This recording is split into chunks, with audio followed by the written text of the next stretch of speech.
झारखंड के सियासी मैदान में गहमा गहमी बढ़ी हुई है। अखाड़े में एक दूसरे को मात देने के लिए हर दाव पेच अपनाया जा रहा है और इसी कड़ी में हेमंत सोरेन ने बीजेपी को बड़ा झटका दिया है। हेमंत सोरेन ने बरहेट से बीजेपी के पूर्व प्रत्याशी रह चुके सिमोन मालतो को जेएमएम में शामिल करा लिया है। कांके रोड स्थित मुख्यमंत्री आवास पर मुख्यमंत्री हेमंत सोरेन ने सिमोन मालतो और उनके समर्थकों को जेएमएम की सदस्यता दिलाई। मुख्यमंत्री हेमंत सोरेन ने सिमोन मालतो और उनके समर्थकों को सदस्यता दिलाई है और इस कदम से जेएमएम की मजबूती की आस बताई है।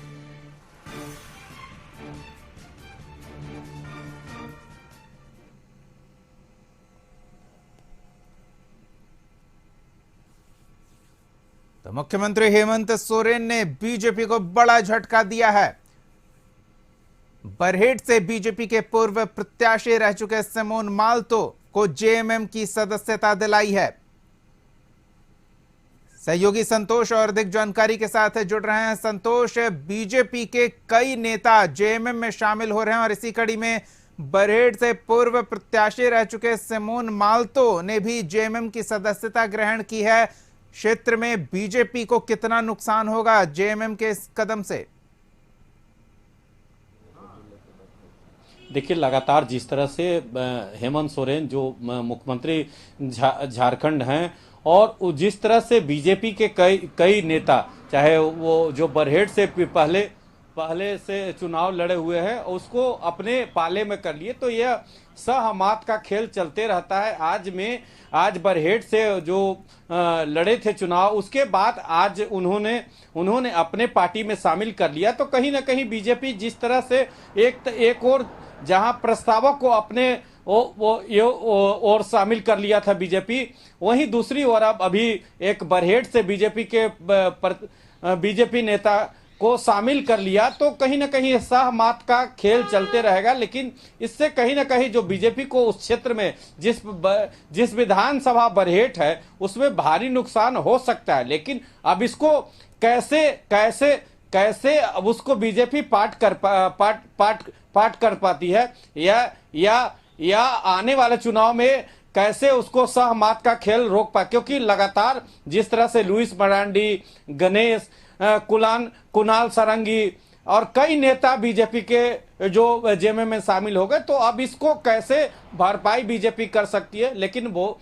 बीजेपी ने कई लोगों को 30 लोगों को लगभग 6 साल के निष्कासित कर दिया है। तो अब देखना होगा कि आने वाले समय में कैसे उसे डैमेज कंट्रोल मेंटेन करता है, या 13 नवंबर को प्रथम चरण का चुनाव है और उसमें कैसे जो जेएमएम में जो बीजेपी के लोग गए हैं और उससे कई बड़े नेता, चाहे वो केंद्रीय मंत्री शिवराज सिंह चौहान हो, चाहे जो झारखंड चुनाव सह प्रभारी है, असम के मुख्यमंत्री हेमंता बिस्वा शर्मा है, उनका सब साफ कहना है कि इससे आने जाने से कोई फर्क नहीं पड़ता है। हमने मनाने की कोशिश करा, क्योंकि 81 विधानसभा सभी को टिकट नहीं दिया जा सकता है और जो लोग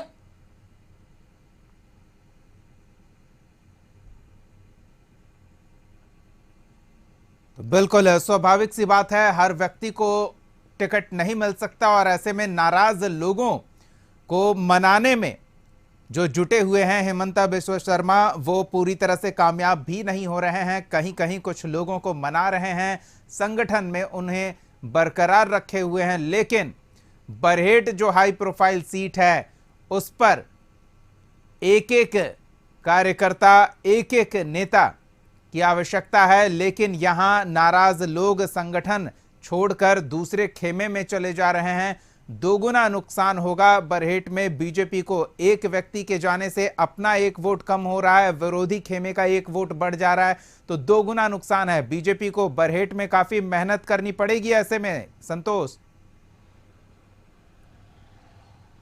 बिल्कुल, जिस तरह से लगातार एक को मनाऊं दूजा रूठ जाएगा, तो जिस तरह से लगातार एक फिल्मी गाना है हेमंता, जिस तरह से असम के मुख्यमंत्री लगातार एक सबको मनाने में जुट रहे हैं, लेकिन जब एक को मना रहे हैं तो दूजा जो रूठ जा रहा है। आज ही बरहेट के बीजेपी नेता को मनाने में विफल रहे और फिर से जेएमएम के पाले में उन्होंने जेएमएम के सदस्यता ग्रहण कर लिए, भारी समर्थकों के बीच सदस्यता ग्रहण किए। तो आप देखना होगा कि इस चुनाव में कैसे हेमंता जो चुनाव सह प्रभारी हैं काहे मनाने में विफल रह रहे हैं। और क्यों मनाने में विफल रह रहे हैं? क्योंकि जब जब किसी को मना रहे हैं दूसरे दिन जेएमएम के पाले में चल जा रहे हैं। तो देखना होगा कि आने वाला समय में बीजेपी को उस बरहेट ही नहीं, पूरे झारखंड में कैसे उस जो विरोधियों के पाले में चल जा रहे हैं, और उस विरोधियों के पाले में जाने के बाद बीजेपी को कितना नुकसान होगा आने वाला वक्त ही बता पाएगा। जी बिल्कुल, धन्यवाद संतोष इन तमाम जानकारियों के लिए। तो बीजेपी को नुकसान होता दिख रहा है, लेकिन बीजेपी के नेता ये मान नहीं रहे हैं कि किसी के आने जाने से पार्टी को चुनाव में कोई फर्क पड़ने वाला है, और वो अभी भी जीत के दावे कर रहे हैं।